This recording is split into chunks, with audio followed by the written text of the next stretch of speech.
Let's go.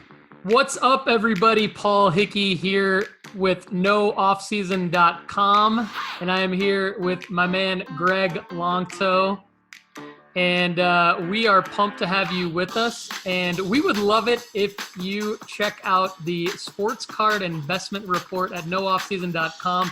You can save 20% on the sports card investment report by using the promo code NOOFFSEASON, all lowercase, at checkout.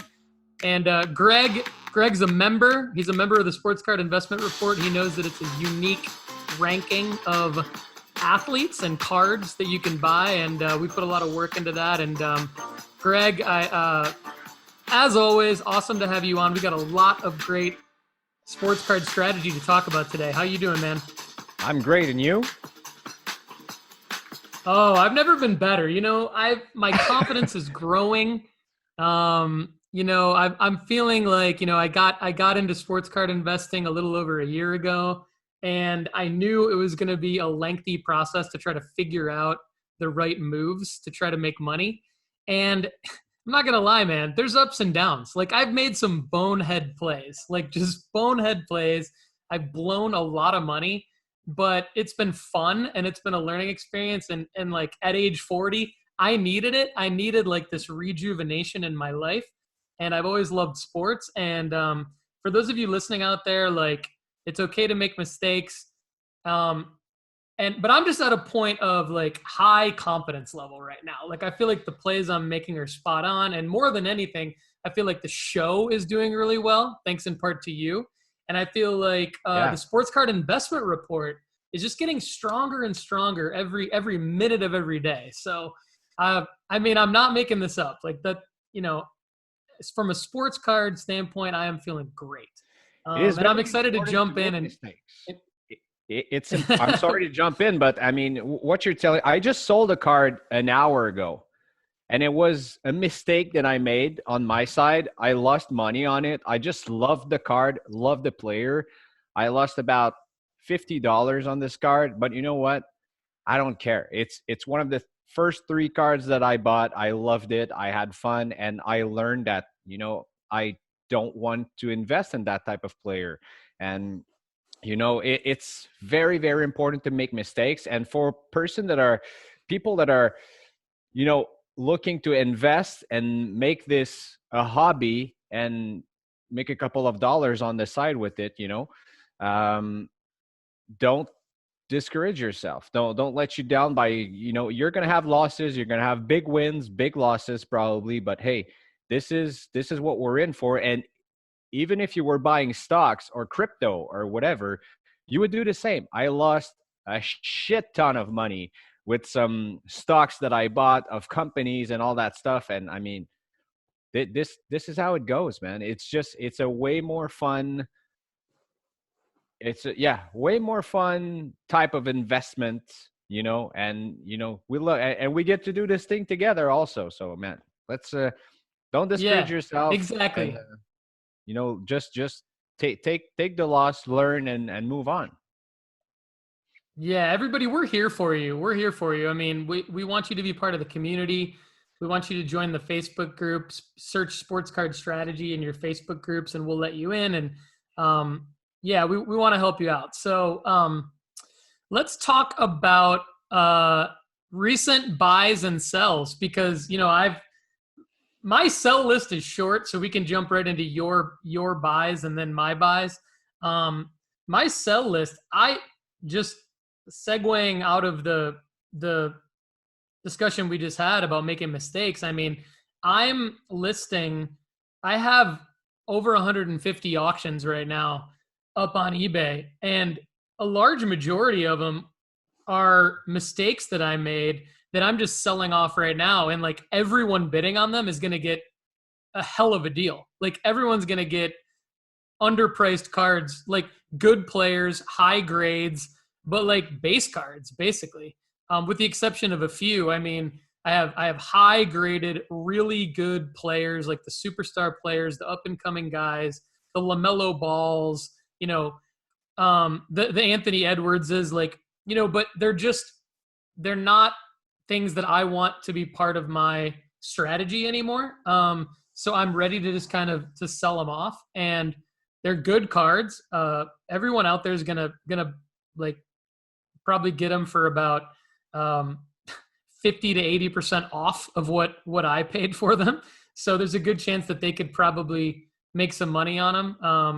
But yeah, to your point, I mean, I just had to realize that my knowledge level now is at a completely other level than it was 18 months ago.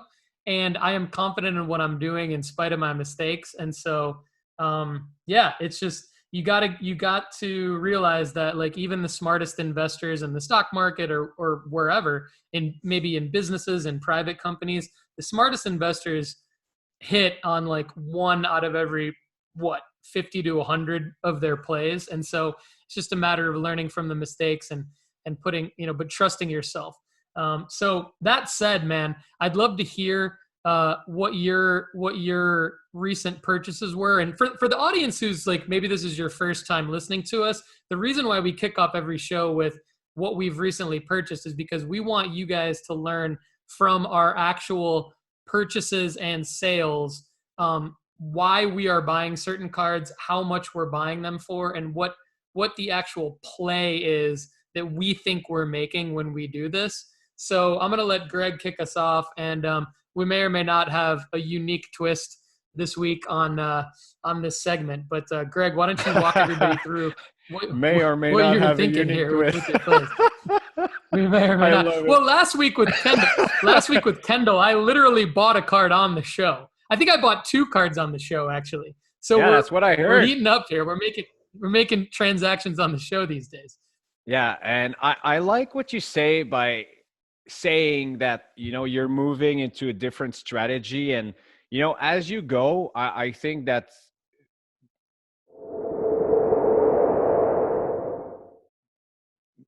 no matter the time you've been in this hobby, I mean, you like different sports. Like, I wasn't a basketball fan until I got into the hobby. So now, I like certain players. I like certain plays in basketball. So I started buying some cards there, selling as well. But as it goes, I'm finding out more and more that what I prefer collecting, what I prefer investing in, is definitely soccer and Formula One. And I mean, the Formula One is, I believe, the talk of the town right now, the talk of the hobby. It's crazy. Even basketball, football investors, sellers, buyers, all I see in groups, all I see on Instagram is want to buy, looking for F1. Everyone is trying to jump on it. So, and I like the rarity of the product. So anyway, I'm not going to start praising Formula One once again. That's not the question. What I bought a super nice Topps Chrome raw rookie of Pedri, a super short print. I think it's the green bubble refractor version. Beautiful, beautiful card. Super happy about it. I also bought a Gavi out of 99 out of the Mason Mount curated set. So was super happy about that play as well. I could probably have looked for a different deal, have pay a little less on this card, but I really believe, I think Gavi has a hype around him, and I think that the young players of Barcelona, and if they land new players, which will happen in the market this summer, I mean, I think Barcelona are going to become great again very soon, and Gavi is one of the most looked after rookies. So these were my 2 soccer buys of the week. And F1 now. I sold a lot. I sold my 2 big Lewis Hamilton cards that I had, mostly to stack up and make sure that I can get a portrait image variation from the 2020 set.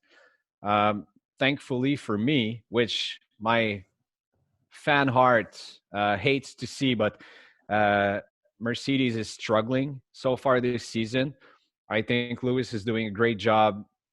Um, get the most out of the car. Uh, in Saudi Arabia, he was, I mean, a little strategy um, malfunction. I'll say it like this: a little strategy malfunction made that he went from sixth to 10th, ended up placing 10th. But anyway, there's probably going to be a small dip in the market. And when I say small, I don't think Lewis Hamilton's market will crash because of performance. He's already the greatest driver of all time. Um, so yeah, so I sold to stack up some money for a big Lewis Hamilton card. And on the other side, I bought a Lando Norris Portrait Sapphire PSA 10 and also some raw Sapphire cards of Lando Norris. McLaren has a disappointing start to the season. It's been hard. I mean, Lando scored their first points in Saudi Arabia. He's doing the best he can out of this card, but his market is still going up. It's crazy. People believe in Lando Norris. It's not always about performances right now. It's also about star power. It's about a lot of different things in the market. And I believe Lando has it all. Once again, I'll say it every single show I'm on. I highly believe in the guy.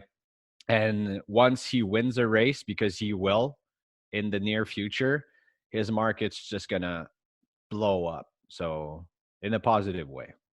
So, these were my buys of the last 2 weeks. Yeah, Lando's only 22, and he is in our top 40 in our sports card investment report. So I encourage all of you to check that out. And Greg made some amazing moves there to position himself to get this Lando Norris lot that he was kind of alluding to. So this Sapphire is no serial numbered, correct? Is that serial numbered out of 99? And I think Yes, it's sir. going for, I want to say it's going for around 800 raw. Maybe even more than that. I saw the latest comps on eBay. I believe, yeah. So I guess 850 in a PSA 8. It sold back in January, so it's probably, that's usually comparable to a raw card. It's probably, although for F1, I've noticed that even the 8 grade outsells the raw a lot of times, which is, especially for these refractors. This is an aqua refractor out of 99. So I think, Greg, tell us what you paid for this lot, because I think you got this one, and then you got this other Sapphire rookie Lando Norris Topps Chrome 2020 Sapphire. It's a base card, but it's going for over $200. And then this one, I don't even know what it was. You had to tell me it was numbered out of 15 or 25, but it's a Grand Prix driver of the day, Grand Prix Belgium. So it's him in the car, in the McLaren car, and it kind of has an orange. It's like an orange refractor out of 15 or 25. Which one is that? And how much is that? Orange sapphire refractor. There's Yep. 2 different comps. There's one raw at 500, and there's also a SGC 9.5 at 275. So, Okay. I mean, when And then there's this base refractor that was kind of thrown in as the fourth one, right? And we don't really know what that one's going to do. It's just a second year base refractor, but it's like not bad. Tell us what you paid for this whole lot and like break this down for us. 1200 1200 Yeah. US, of course, which is, I mean, the play in that lot for me, there's not much. It's not a big deal, because in a market Yeah. that's as hot as Formula One, and I don't see this market slowing down anytime soon. You can't be looking to pay 60, 70, percent of comps. And the play Yeah. is to look at the future of this market. Is it going to still go up? I believe so. I mean, when you look in 2, 5, 10 years, let's say a Lewis Hamilton card, we're talking about Lando. When Lando wins, if Lando wins a world championship, look at what is happening right now with Charles Leclerc, um, which is very funny because I'm my first language is French, and saying his name in English is pretty funny. But when you look at his market, who's exploding right now. But anyway, my point is when you look at Lewis Hamilton cards right now, which are very expensive, but when you compare these cards to any LaMelo Ball, Desmond Bain, you could pay well over $1,000 for these cards. And you look at Lewis, and you can pay $1,500 for a PSA 9 of an image variation. For me, in 5 or 10 years, when this is the first set of his cards, official cards, because he still has some rookies from 2007, which are very rare. I mean, these cards are going to be worth how much? Like 10 times? In my Yeah. opinion, I don't know. My guess is as good as yours, but the play I wanted to make with Lando's lot was really the Aqua out of 99, which is pretty rare, and for me would be my biggest card in my collection so far. So that's what I'm looking at right now. Yeah, so the Lando, just to kind of break this down for everybody, the Lando lot, he got he paid 1,200 and basically there's over $1,500 easily worth of value in the lot. So Greg basically, he's right. Like in a market where F1, like there's no chance that you can pay under comps for something ever, basically with any card that's worth anything. He paid under comps for like 3 big cards by buying this lot. So I think it was an amazing play. And you sold the Hamilton for how much?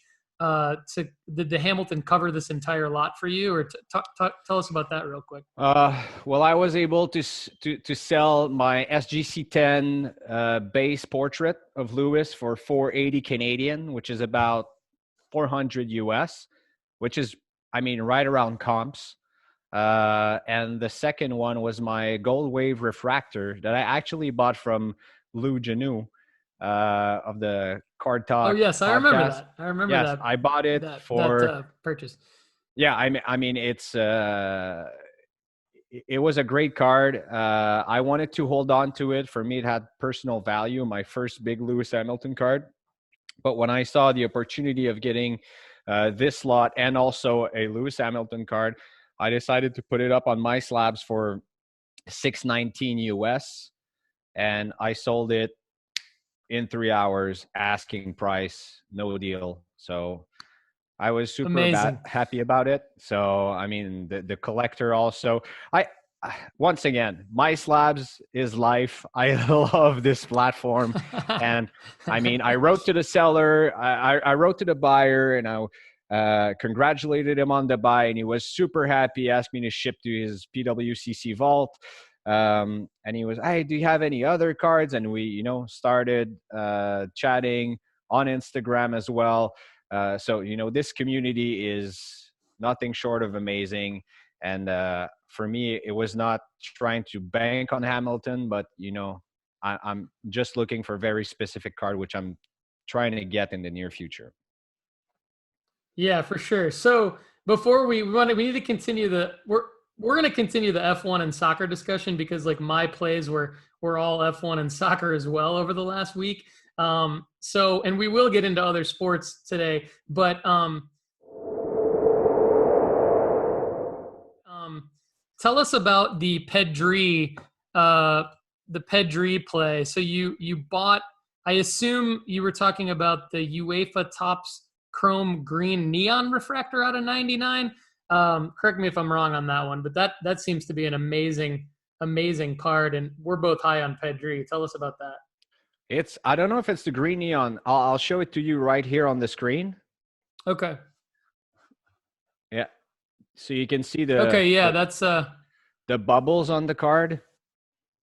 Oh, yeah. Okay. So I've got the wrong one pulled up, but that one looks looks very similar, and gorgeous looking card. What's the serial number on that? Is there a serial number on it?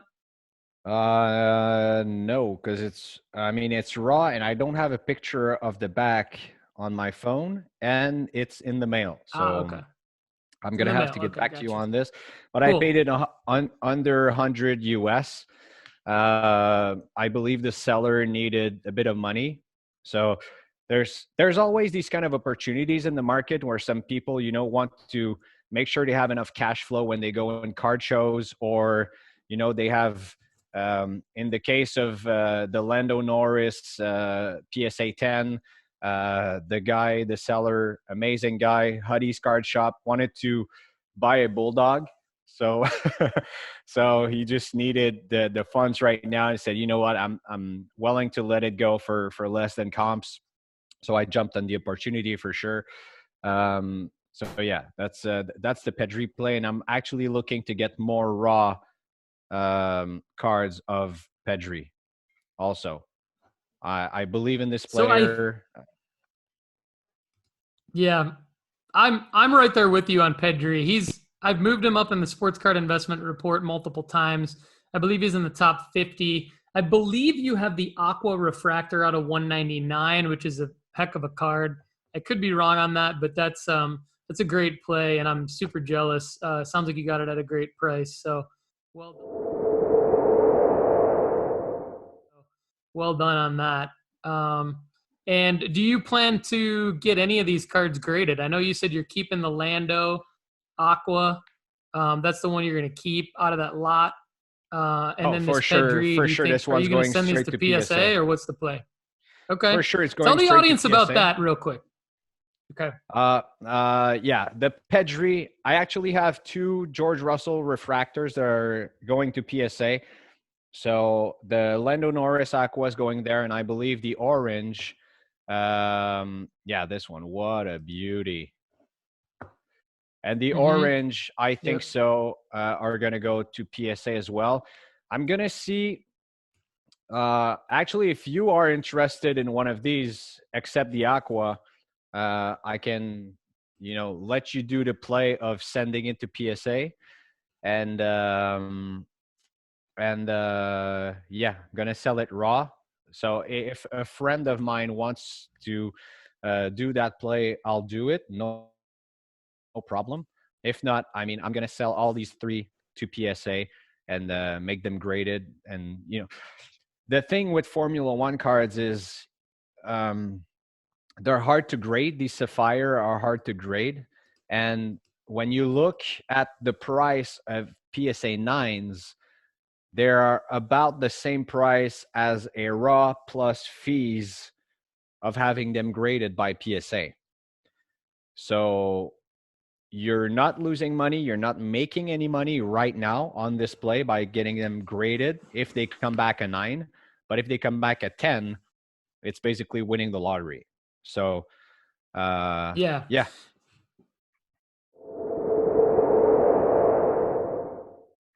And I think like you've mentioned this on previous episodes, and after doing my research pretty strong into F1 over the last couple of weeks, I think you're right on PSA nines being a really good play right now. Like just buying PSA nines of F1 cards specifically, because there there's less of a price differential on the resale market of like uh F1 PSA 9s to PSA 10s versus other sports PSA 9s to PSA 10s. Like F1 PSA 9s sell for like 40%. PSA 9s sell of like 40% of PSA 10s, whereas like in other sports, PSA 9s sell for like 10 to 15% of PSA 10s. So I think that that is a good thing for both having your cards graded and just straight up buying PSA 9s that have already been graded, because like you just said, the value of these cards are going to continue to increase even in PSA 8s and PSA 9s, let alone PSA 10s, SGC 10s, etc. So yeah, love the play. We've got too much to get to in the next 27 minutes for me to make a decision, but I'm going to get back to you after the show, and we'll No report back on problem. this. But I may have some interest in this in having you send in this one for me if I make a play before.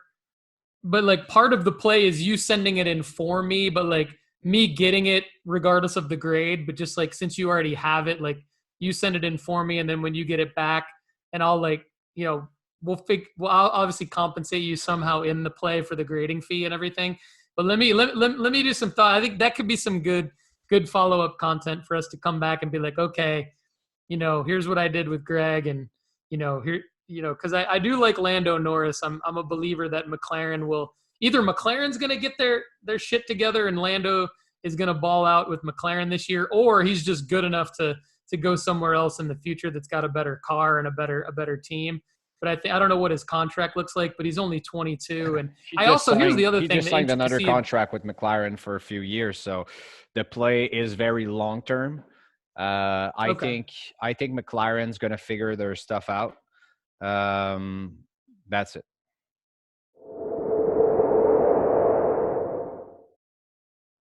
Yeah, and I think that like the RC designation on the 2020 Tops Chrome is huge for not only Lando but also George Russell, who I'm about to segue over to in a second. Let me Oh show yeah. the audience the Pedri that I think you got. I already closed out of the Pedri window. Never mind. Gorgeous looking Pedri card. But anyway, yeah, um, I think that the RC designation is huge for a couple of reasons. It's it's the inaugural set of this Topps Chrome product, and the second year, 2021 version is already doing very very well. And I think that people that are going to get into F1 cards soon, like I did recently after collecting other sports and investing in other sports, just being enamored with F1 is bound to happen with um, thousands, if not tens of thousands of other sports card investors sooner rather than later. And basically, as people learn, I think they're going to look for this RC designation. And as good as Charles Leclerc is, I probably butchered that in the French No, you actually did pronunciation. well. And if, in Um, French, it's just the R, the difference. It's Charles Leclerc. So you did Charles Leclerc. It's Ch- perfect. Charles Leclerc is he doesn't have the RC designation, but guys like George Russell and Lando Norris do. And I think that of course, Charles cards are going to sell through the roof because he's just amazing. He could win it. He could win the championship this season. We're just two races in, but he's dominated so far. But I think like for people coming into F1, they're going to look for that RC designation. So that was a factor in me dropping $575 on this. No, $550. Best offer accepted. I paid $550 for this 2020 Topps Chrome F1 George Russell Refractor PSA 9. This is what I was talking about in terms of just going out and buying the 9 and then hoping that this increases in value. George Russell, they talk about him as a future world champion, and he's obviously with Mercedes. I've heard you say that he's going to win his first F1 race this year. Are you still confident in that? Yeah, I mean, Mercedes has 8 straight World Constructors Championships. So even though they're struggling, and he still placed 4 and 5th with a struggling car. So imagine what he's going to do when Mercedes figure their proposing, whatever you call it, issues. I mean, it's downforce issues basically. So when they figure that out, he's going to jump on a podium once again, and he's going to be a solid contender. If you put George Russell in any of the best car, he is going to, I mean, he's the best talent out of the grid. There's nothing to discuss with it. I would have I would have the conversation with anyone about this. For me, George Russell, I mean, of course, Lewis Hamilton is the most established driver. He's not an up and coming talent. He already is a 7-time world champion. But for me, George Russell, will win many, many races in Formula One. I think this year he will do. So, I mean, your PSA 9 there is going to explode in value, of course, when that happens. And I'm looking forward to have the same two refractors that I have basically come back 9 or 10s. If, I mean, I think the PSA 9 there, good price, right around comms, 550, good play. But the PSA 10 is 1500. It's crazy. Yeah. Yeah. That's so like, and this is where I wish that I had made some decisions differently. And I could have had I made some different decisions, I could have just gone after the PSA 10, which I think, I think I see where you're going. And I sort of agree that like the PSA 9's a great play. And my play there is I'm going to wait until he wins a race or wins a world championship and that thing skyrockets in value. Obviously, one is much more of a long-term play than the other. But I think, ideally I would have not bought so many base cards over the last year, and I would have been in a position where I could have just simply bought the PSA 10. But unfortunately, we're all on a budget, at least until I get until the Sports Card Investment Report has 10,000 monthly subscribers, which maybe it will sooner than I think. But right now, we're not really near that number, and I'm on a budget. So the other George Russell card I bought was actually from I think the same guy that you mentioned, Huddy's Card Shop, Andrew Hudson, right? So Yeah, Andrew good guy. is on a little Facebook thread with Greg and I, and I got this bad boy right here. If you can let me try to get that. There we go. So this is I don't know, maybe an equally desirable card, maybe a slightly less desirable card. The thing I like about F1 is that there's a lot of different variations. This one happens to be a short print, 70th anniversary, Topps Chrome, freshest refractor short print. So it's not serial numbered. I guess neither is the regular refractor. This one is listed on the checklist as a short print, and I bought this raw from Andrew for $225. He gave me a great price on it. So I'm actually really excited about this. And both of those cards are going straight to the vault. So I don't know if this one would grade a 10. I think highest it would grade a 9, but I'm not going to be in a position to actually send it to grading probably until this summer. So what do you think about my play here? What would you do if you were me? Well, I almost did it. But as I said, I already invested about $1,000 in George Russell. So for me, I wanted to diversify my F1 inventory. So that's why I went for Lando Norris and also keep money to get a Lewis card. As I sold all my Lewis, impactful cards. I'll say it like this. So I love this play. I'm glad you got it. I think it's a great card. The price was great as well.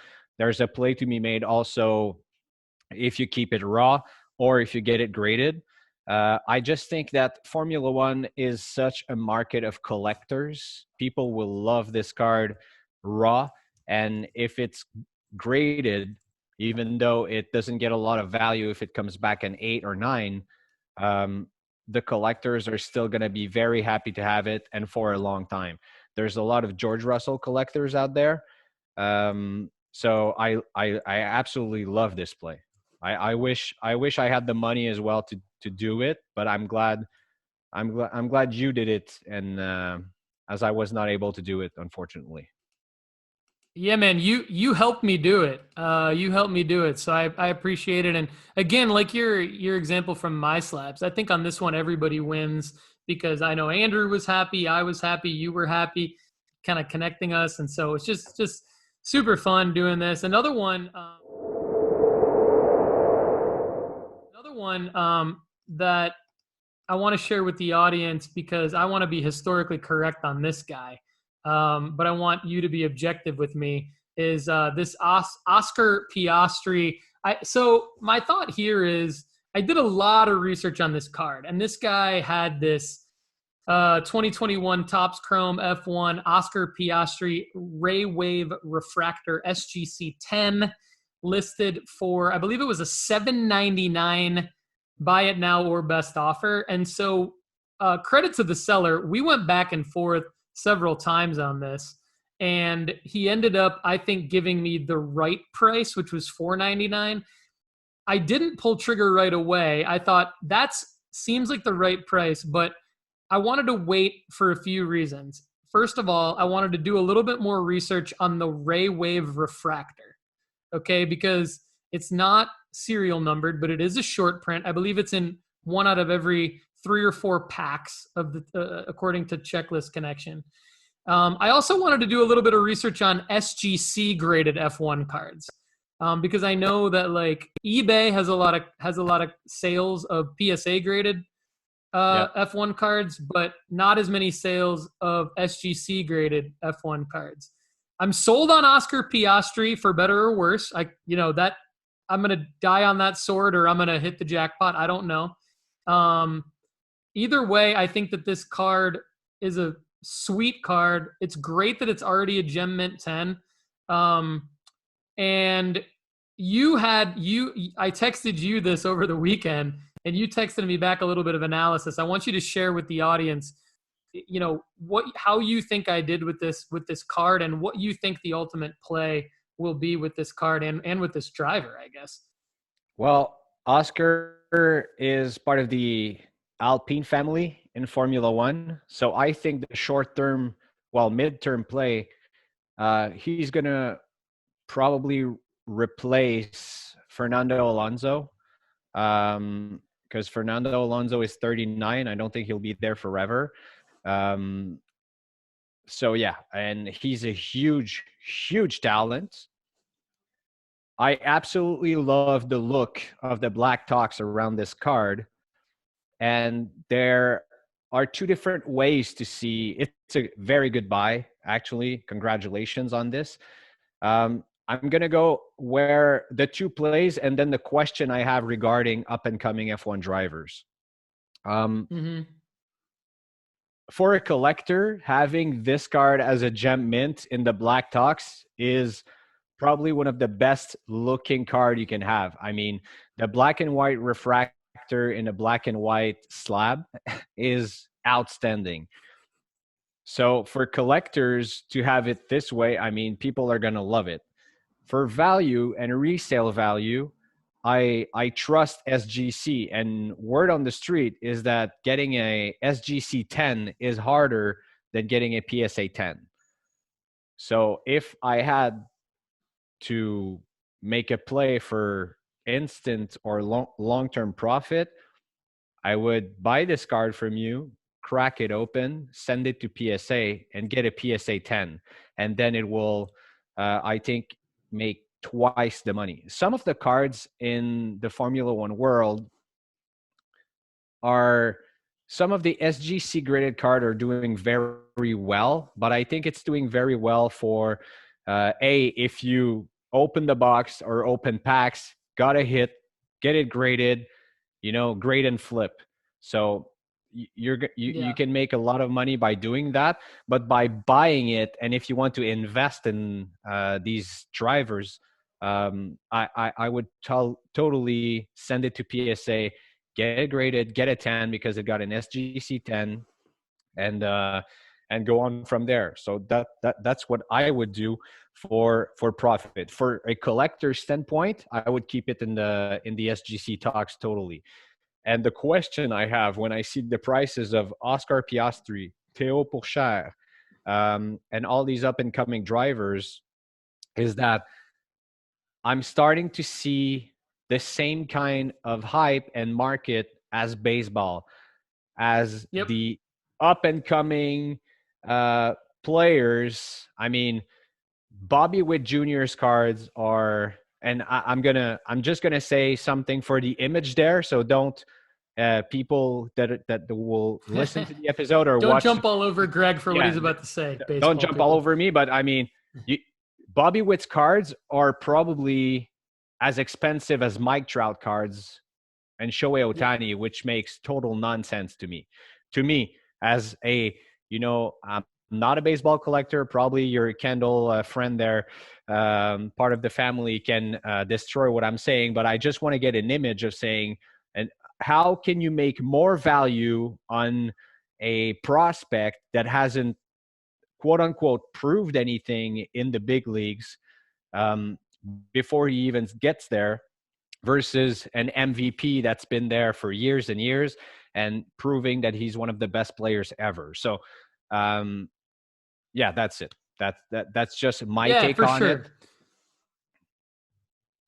For sure. A couple more points I want to make on Oscar, just to piggyback off on what you're saying. One of the reasons why I even got onto Oscar is because of the fact that they do include these F2 drivers in the F1 checklist. So for those of you who are listening and are or watching and are new to F1, I'm fascinated by the fact that this happens. It's like including Bowman first prospect cards and Chrome cards in with the Topps Chrome set.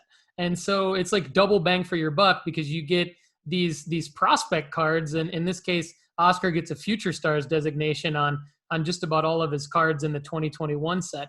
And that was one of the things that sold me to go to my next play, which is buying a box of these 2021 Topps Chrome F1 cards. And I think I got a good price, $11.50, which is US? up from where they came out at. But I think $11.50 US, free shipping, which was actually a big factor, because some of these, $25, $50 shipping fee, it all adds up. So $11.50 US, free shipping. So shipped to the vault, so no taxes. So I think that's going to be Oscar crazy. is someone. Go to nooffseason.com and click on Oscar Piastri's profile. I think he's number 15 on the Sports Card Investment Report. I want you all to just read why he is. I'm not going to talk about it all on the podcast today, but there's several reasons why he is. And I'm glad that I pulled trigger on this Ray Wave refractor, but I've actually got several other bids in on some way bigger bangers than this one. And one of the reasons why I almost didn't accept this is because I wanted to save some money for those others.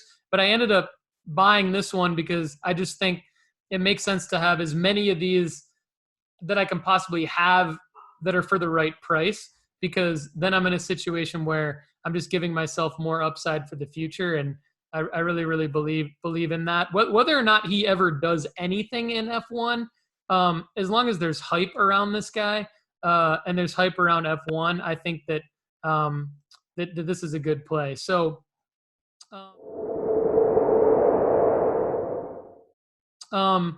let me list off the rest of my plays all at once, because they're basically all around the same guy.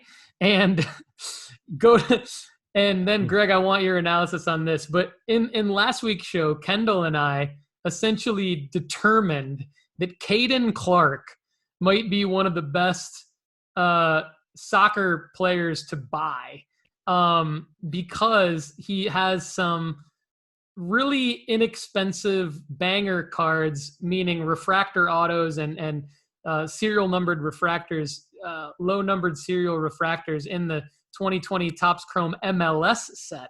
So while a lot of people are still sleeping on MLS cards, we feel like Kaden Clark, he's on loan to the New York Red Bulls from, I believe, the Leipzig in the Bundesliga franchise. He's only 18 years old, and his cards are just astronomically affordable, if that makes any sense at all. But I've spent, I think I've bought 9 in total Kaden Clark cards, varying from this pink X-Fractor refractor for $12.50 to the green refractor out of 99, SGC 9 for $89, to I think some of the best. I think the best one was recently this PSA 1010 auto Topps Chrome MLS Sapphire refractor auto for $535. And then I'll just say, like, I think I bought 4 of just his refractor autos, all for less than $100. So I just think that he's on the U.S. men's national team. He's 18 years old. He's probably not going to do anything in 2022 World Cup. But if you're looking at the 2026 World Cup, and if you're looking at between now and then having opportunities for him to play and score goals in the Champions League, this just felt like like a golden goose just sitting there waiting to scoop up. But what do you think? I mean, did I have to I sell think you on this, or when I started talking about this, did you like it already? I like it already. And I mean, I think the soccer market where it's going to be in 2026 is not really who's going to be the best player there, but who's the most hyped player. I mean, once again, we were talking about baseball and let's say Bobby Witt or any other prospect versus MVPs. And when you look at the soccer market, look at the value of Christian Pulisic. It's insane. Because where does he play? Well, Chelsea, and he plays also for the U.S. men's On the national team. U.S. men's national team. So, I mean, of course, if where is the larger part of the market? In the U.S. And I mean, who's going to want to collect these players? I mean, of course, where you're looking, when you look at Canada, the biggest market in Canada is Alphonso Davies and Jonathan David. These two guys, I mean, if you have a card of one of these guys, you sell it like this, and it's completely normal. So I love that play. I'm actually going to get on the Kaden Clark train after the episode. I'm going to look to buy one or two cards of this guy for sure. And I mean, the plays U.S. men's national team, but also he plays in the MLS. Who was playing in the MLS and got transferred for the bigger clubs? A lot of guys, including Alphonso Davies, who is now playing for Bayern Munich. I don't know how you say it in English, Bayern, whatever. He plays for Munich. You nailed it. I don't even think. No disrespect to my fellow Americans, but I don't even think they know how to say to say that franchise. So yeah, I mean, he was playing for the Vancouver Whitecaps and got transferred.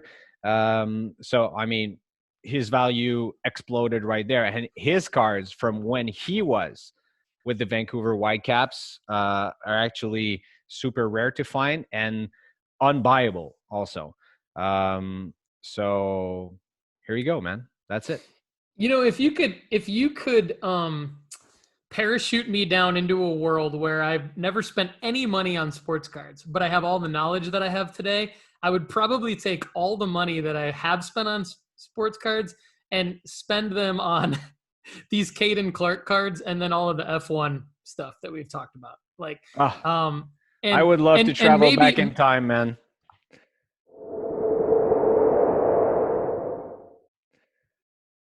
I know, and maybe one more. 2020 Topps Chrome when they came out.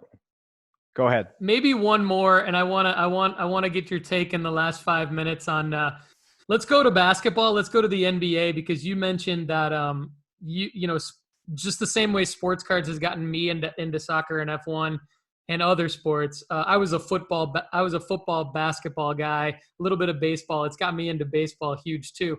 It's actually gotten you from, you know, F1 soccer, hockey, football over into basketball too. We've talked about Darius Garland, and Darius Garland got a co-sign from this guy, Steph Curry. And Steph Curry, I just want to emphasize to everyone out there why Steph Curry is number one on our sports card investment report. So our sports card investment report actually has it's more like a top 50 now, but I call it the top 125, excuse me, but it's more like a top 150. Steph Curry is number one in spite of everything. And the reason why is because don't get it twisted. Like this guy, even though he's injured right now, he's going to come back probably about a week after this podcast airs. He's scheduled to come back against April 7th against the Los Angeles Lakers, approximately. And we've seen not a dip in his modern card value, but we have seen overall, I'm summarizing, but there has been a dip in his 2009 rookie card value. So for example, his 2009 Panini base numbered 357 card in PSA 10. Look at this. I mean, it was selling for double the amount earlier this month. We're at the end of March here. So January, February sales, 2,200, 2,400, 22 and some change. Since the injury, 1,700. The most recent sale, 1,000. This is a guy that's going to come back from injury and basically give sports card investors the scenario that we all want, which is we want to be holding the main player on the team that's in the finals about to win the championship. We want to be holding their PSA 9 or their PSA 10. So whether it's Devin Booker or Steph Curry, in this case, we're talking about Steph, who's number one. We have seen a 50% decrease in his card in this particular card, but we've seen a decrease by at least 10% in many of his 2009 rookies. So I'd encourage all of you to go read the sports card investment report at nooffseason.com, but also go to marketmoversapp.com, use the promo code nooffseason, save 20% there, and do some research on Steph Curry and see if there's a play that you can make on some of his rookie cards.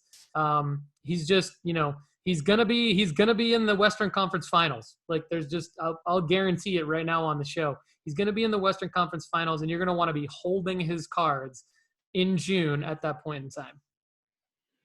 I need to buy some Curry cards as well. I just, for the same play for me, getting 4 or 5 Lando Norris cards or 1 Stephen Curry, I had to make a different move. And as you know, probably further down the line, I'm going to jump on Stephen Curry's train for a long-term play.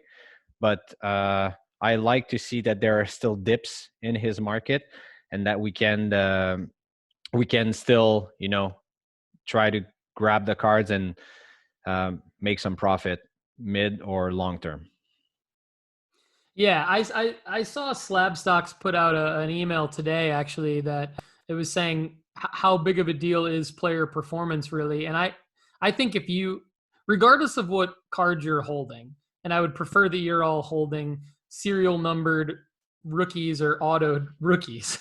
But if you're just holding maybe some base PSA 10 rookies on the low end of things, player performance, I still think is the number one driver. I think it's still, somebody puts up a 50-point game, or somebody wins a race, or somebody scores a goal. I mean, look, like it still drives the card market, which is, that's part of what the sports card investment report is all about at nooffseason.com. And it's part of what Greg and I talk about on the podcast all the time. So you want to make plays. Part of the reason why I'm buying Oscar Piastri is because he hasn't done anything yet, but I believe he will. It's not because I like the look of his card. It's because, or just that he's one of the more affordable F1 cards because he's an F2 guy. It's because I think he's going to move up to F1, replace Fernando Alonso, like Greg said, hopefully podium, hopefully win some races. And I think Steph Curry's got more championships in him. So I think you're buying low on Steph Curry right now, and that's why he's number one. So, Greg, anything else you want to add? I know we're at our time limit, but anything else you want to add before I take us out with the outro here? I think I'm good for this week, man, because in my head, I have a lot of topics that I want to get on for our next show. So we didn't talk about LeBron James. There's so many soccer players we didn't talk about, and I want to get on it in the next weeks. And maybe when we get back in 2 weeks from now for our next show, we will talk about how we closed our Lando Norris partnership. Let's call it this way. Yes, exactly. So everybody, like we each individually prep a lot for this show, and same thing with Kendall and I. But I think what we haven't done yet is we haven't like prepped together. So I'd love to take Greg up on. He's already kind enough to donate his time to this show, and if we're able to prep for maybe 30 minutes back and forth on just 30 minutes in total on messaging, even would be great to make sure that we hit some points that we both want to get on. And don't forget, everybody, go to sportscardstrategy.com and click the link to join the Facebook group. Ask us questions there. Be part of the community there. We're going to always answer your questions on the show, make you guys part of the show. We're even talking about getting people from the Facebook group onto the show in some form or fashion. That's something that we haven't done yet, but I'd like to do. So, help us build the community, and definitely check out nooffseason.com and marketmoversapp.com, where you can save 20% at both of those places by using the promo code NOOFFSEASON. Everybody, I'm Paul Hickey with nooffseason.com. Greg Lanctot, thank you as always. English as his second language. I'm super mind blown. Sort of already knew that. You're the man. Thanks again for everything, and Thank you. I'll talk to you soon. Everybody, have a great day.